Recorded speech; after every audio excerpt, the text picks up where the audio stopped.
अस्सलाम वालेकुम। अच्छा, आज मैं आपको बताऊंगा इंडेक्सिंग के बारे में। ठीक है, ये गूगल सर्च कंसोल आपने खोला हुआ है अपनी वेबसाइट एडसेंस लॉगिन करके। अपनी वेबसाइट को जो लिंक किया हुआ हमने, तो उसका हमने गूगल सर्च कंसोल खोल के आप देखें ऊपर नज़र आ रहा है हमें इंडेक्स्ड और नॉट इंडेक्स्ड। ठीक है, जो हमारे पेज नॉट इंडेक्स्ड हैं उनको हमने देखना है नीचे आके ना। तो ये रीज़न है, 14 पेज हमारे इफेक्ट हुए हैं ये क्रॉल्ड करंटली नोट इंडेक्स। ठीक है, तो इनमें से हम देखते हैं। अब ये एक आईडी देख लें, लिंक एक, इसको हम खोलते हैं, चेक करते हैं कि क्यों इंडेक्सिंग नहीं हुई इसकी, या दोबारा से इसकी इंडेक्सिंग सबमिट करते हैं। तो इसको आपने देखा है URL is not on Google. अच्छा, नॉट अवेलेबल टू गूगल है, और इसके अंदर क्या इशू है, टेम्प्रेरी इशू आया हुआ है कोई। ठीक है, अच्छा, इस तरह के जितने भी हमारे होंगे ना URL, जितने भी इस तरह के लिंक्स होंगे जिनमें कोई टेम्प्रेरी इशू होगा, उनको तो आपने क्या करना है, इस तरह ही जाके ठीक कर लेना है कि टेस्ट लाइव URL करेंगे। उस लिंक को खोलने के बाद उसकी इंस्पेक्शन में जाके टेस्टिंग लाइव URL करके, ठीक है, उसके बाद वो आपको जब बताएगा, मैं भी आपको शो कर देता हूँ। ये 1 से 2 मिनट लेता है, हार्डली 1 मिनट लेता है, बस हो जाता है। ठीक है, लाइव टेस्ट कर रहा होता है ना उसको, तो कहते हैं URL is currently available to Google. ठीक है, तो ये इट कैन बी इंडेक्स्ड, तो इंडेक्सिंग भी हो सकती है, अवेलेबल भी है गूगल पे। तो इसका मतलब है कि हम इसकी इंडेक्सिंग कर सकते हैं दोबारा से। ठीक है, अब सारा कुछ ओके, तो हमने फिर क्या करना है, सिर्फ हमने रिक्वेस्ट करने हैं। रिक्वेस्ट इंडेक्सिंग पे क्लिक करेंगे और ये ऑटो रिक्वेस्ट सबमिट हो जाएगी। तो ऑटो रिक्वेस्ट सबमिट हो जाएगी, तो उसके बाद हमारे पास एक मैसेज आ जाएगा कि जी आपकी रिक्वेस्ट जो गूगल के पास आ गई है। ठीक है, इंडेक्सिंग रिक्वेस्टेड हो चुकी है। तो इंशाल्लाह ये जल्दी हो जाएगा, 1-2 दिनों में अपडेट आ जाएगी आपको। जो आपके ऊपर पेजेस लिखे हुए हैं, अब दोबारा हम प्रीवियस लिंक पे जाते हैं जहाँ लिखा हुआ था कितने पेज इंडेक्स्ड और कितने नोट इंडेक्स्ड हैं। यहाँ ये लेफ्ट साइड पे आप देखिए, आपको नज़र भी आ रहा है पेजेस, बिल्कुल लेफ्ट पे जाके इंडेक्सिंग और उसके अंदर पेजेस। अब मैं नेक्स्ट लिंक पे जाता हूँ, सेम वे के अंदर इंस्पेक्ट URL, और फिर उसको जाके दोबारा हम लाइव टेस्ट करेंगे, लाइव URL टेस्ट। ठीक है,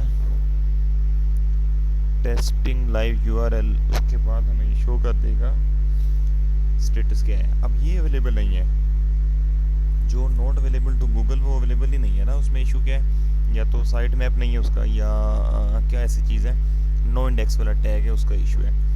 तो नो इंडेक्स वाले टैग वाले इशू को रिजोल्व करने के लिए हमें एक और मेथड फॉलो करना पड़ेगा।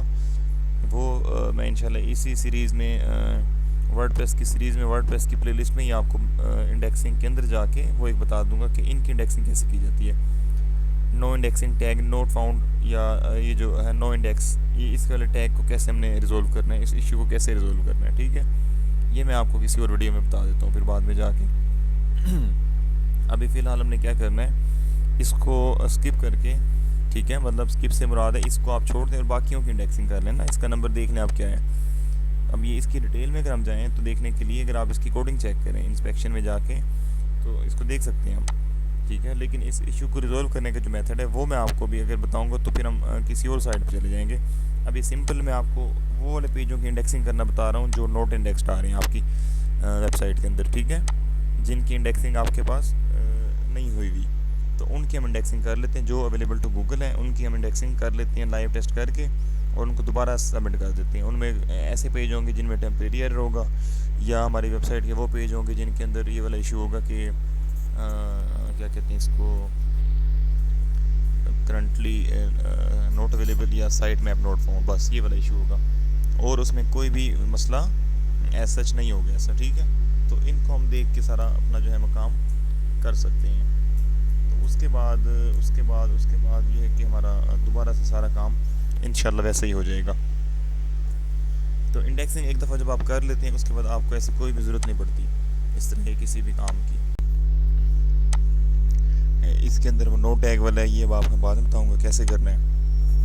उसके बाद दोबारा इंडेक्सिंग करते हैं बाकी पेजेस की। अभी हमने लास्ट कर लिया था, इसको देखते हैं, इंस्पेक्ट करके देखते हैं इसको। डेटा रिट्रीव हो गया गूगल से, फिर हम करते हैं टेस्टिंग लाइव URL टेस्टिंग के बाद जाके हम फिर इसको इंस्पेक्शन दोबारा करेंगे इसकी, सॉरी इंडेक्सिंग। ये जो वर्डप्रेस वाली सीरीज़ है ना, वर्डप्रेस वाली एक प्लेलिस्ट वो बना के उसके अंदर मैं आपको बता दूंगा नेक्स्ट वीडियो में कि नो इंडेक्स और ads dot text not found वाले पेजेस की इंडेक्सिंग कैसे करते हैं, और एक वीडियो ये वाली होगी सिंपल इंडेक्सिंग, जो जिनकी नहीं हुई उनको कैसे इंडेक्सिंग पे लेके आते हैं, कैसे आप अवेलेबल करवाते हैं इन पेजेस को गूगल पे।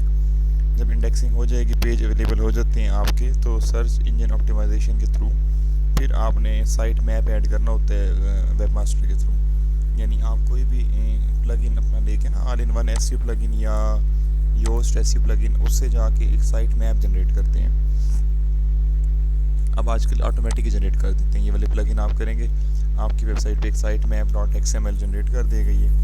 वो साइट मैप जो है वो लिंक हमने वेब मास्टर के थ्रू गूगल को सबमिट करना होता है, ठीक है। तो फिर उसके बाद गूगल सर्च कंसोल में जाके जब आप देखते हैं तो वो लिंक जब सबमिट हो चुका होता है, यानी आपका जो वेबसाइट का लिंक है वेब मास्टर के थ्रू गूगल के पास होता है, तो फिर उनकी इंडेक्सिंग के बाद प्रोग्रेस आपको वहाँ शो होती रहती है। सर्च इंजन ऑप्टिमाइजेशन में भी आते हैं आपके आर्टिकल, यानी उनकी एसईओ जो है वही हो गई है किस्म की कि आपने उनकी एसईओ कर दी है, उनकी लिंकिंग सबमिट करवा दी है अपनी तरफ से आपने। इन page SEO, of page SEO और जनरल एसईओ जो होती है सारी करके प्लगइन्स की हेल्प से बहुत सारे अब आपको यूज़फुल टूल मिल जाते हैं वर्डप्रेस के अंदर, उनको इंस्टॉल करें और उनसे अपना काम करें, ठीक है। और उसके बाद आपने इनबाउंड और आउटबाउंड लिंक्स ऐड करने होते हैं। एफिलिएट मार्केटिंग के भी लिंक्स आप ऐड कर सकते हैं, एफिलिएट लिंक जिनको बोलते हैं। जैसे मेरी वेबसाइट है डाइट मैजिक आर्टिकल वाली, इसके अंदर अगर मैंने कोई अमेज़ोन का लिंक ऐड कर दिया एफिलिएट लिंक, तो उनका भी फ़ायदा होता है ना, उनको कहते हैं आउटबाउंड लिंक्स, जो आपकी वेबसाइट से आपको किसी दूसरी वेबसाइट पर ले जाती हैं, वो आउटबाउंड लिंक्स होती हैं। तो इन page SEO, of page SEO, general SEO, inbound links, outbound links, ठीक है। और ये सारी चीज़ें, और एज पर स्टैंडर्ड आपका अगर आर्टिकल वाली वेबसाइट है तो उनकी प्रॉपर एक जो तरतीब है कि उसके अंदर कितने आपके जो हैं वो हेडिंग्स होनी चाहिए, कितने वर्ड्स कम से कम 800 से 1200 वर्ड्स होने चाहिए, इस तरह, ठीक है। तो वो सारी चीज़ें जब आप सारा क्राइटेरिया पूरा कर लेते हैं, सब चीज़ों पे जब आप पूरे उतर आते हैं, ठीक है, उसके बाद आप फिर उसको अपनी वेबसाइट को तैयार करके हेडर फुटर की सेटिंग सारी देख के, मेरी वेबसाइट इसका लिंक आपको मैं नीचे दे देता हूँ डिस्क्रिप्शन में, इसको आप देख लें, ये पूरी तैयार है, मतलब ये गूगल एडसेंस के हिसाब से हर चीज़ ओके। इधर से आप आइडिया ले सकते हैं देख के कि एक वेबसाइट के अंदर वेबसाइट बनाना बहुत आसान है, यकीन करें, ठीक है। और वेबसाइट से इनकम जो है वो यूट्यूब से मेरे ख्याल 10 से 15 गुना ज़्यादा है वेबसाइट की जो इनकम होती है। यूट्यूब आपको 10-20 हज़ार व्यूज़ पे कुछ भी नहीं देता, हार्डली $1, जबकि अगर इतना ट्रैफिक आपका वेबसाइट पे आ जाता है तो मेरे ख्याल आपके $10-15 बन चुके होते हैं वेबसाइट के ऊपर। एडसेंस के थ्रू ही आपको पैसे मिलते हैं ना, दोनों में ही, एडसेंस फॉर यूट्यूब लगे, एडसेंस जनरल आपका लगे, जो आपको वेबसाइट्स की इनकम जो है वो विड्रॉ करवा के देते हैं आपके बैंक में। तो वेबसाइट बनाना बहुत आसान है, और वर्डप्रेस पे बनाना और भी ज़्यादा आसान है। ये मेरी जो सारी वेबसाइट है ये वर्डप्रेस से ही मैंने ली हुई है, और इसके बाद इसके जो डिस्क्रिप्शन में लिंक है आप उसको देखें, ठीक है। वेबसाइट पे नज़र मार लें कि इसका क्या क्या क्राइटेरिया होना चाहिए, कितने इसके अंदर टैब्स होने चाहिए, कितने पेजेस होने चाहिए, कैटेगरीज़ कितनी होनी चाहिए, इसका हेडर देखें, इसका फुटर देखें, लोगो देखें, इसके अंदर वर्किंग लिंक्स देखें, कॉन्टैक्ट डिटेल्स देखें, हर चीज़ आप इधर से देख के आइडिया ले लें अपना। जितने भी आपने यूट्यूब या सोशल की जितने लिंक्स ऐड किए सारे वर्किंग में होने चाहिए, ठीक है। नेविगेशन होनी चाहिए एक पेज से दूसरे पेज पे जाते हुए आपकी वेबसाइट, और लोड जल्दी होनी चाहिए, ठीक है। तो एसईओ ठीक होनी चाहिए। उसके बाद आप गूगल एडसेंस पे अप्लाई कर दें, और उधर से भी आपकी इनकम आ सकती है। एडसेंस के साथ साथ एडसेंस के बाद इज़ोई एक बहुत अच्छा प्लेटफॉर्म है जो आपको ज़्यादा पे करते हैं, ठीक है। जबकि जो इज़ोई है वो एक सर्टिफाइड पार्टनर है गूगल का ही एडसेंस का, तो लेकिन उसके ऊपर जब आप लगाते हैं वो आपको प्रीमियम ऐड शो करवाता है, ज़्यादा पैसे पे करते हैं। आपकी वेबसाइट अगर अच्छी होगी, उसकी रिप्रेजेंटेशन अच्छी होगी, तो उस पर उतना ज़्यादा फ़ायदा होगा, उतना ज़्यादा आपको रेवेन्यू जनरेट करके देगी। तो मेरे ख्याल अब आपको ये इस तरीके से इंडेक्सिंग करने की समझ आ गई होगी। ये बड़ा आसान तरीके कैसे जाके पेजेस में आपने चेक करना है कि कौन से पेज इंडेक्स हो चुके हैं और कौन से नहीं हुए। तो जो पेज इंडेक्स नहीं हुए उनको हमने जाके कैसे उनकी इंडेक्सिंग किस तरह करनी है, ये सारे तमाम तर यूज़फुल इन्फॉर्मेशन आपको शेयर करने का मकसद था। अच्छा, अब ये कोटा एक्सीडेड का मतलब है कि अब हम आज की डेट में अब इससे ज़्यादा रिव्यू नहीं कर सकते, रिक्वेस्ट नहीं कर सकते, रिक्वेस्ट फॉर रिव्यू गूगल को, ये हमने करनी, बाकी हम नेक्स्ट वीडियो में करेंगे इंशाल्लाह। तो ये सारा कुछ आप सीखें, देखें और कमेंट्स में बताएं मुझे, कोई भी आपका क्वेश्चन है वर्डप्रेस के हवाले से मैं आपको गाइड करूँगा इंशाल्लाह। अल्लाह हाफिज़।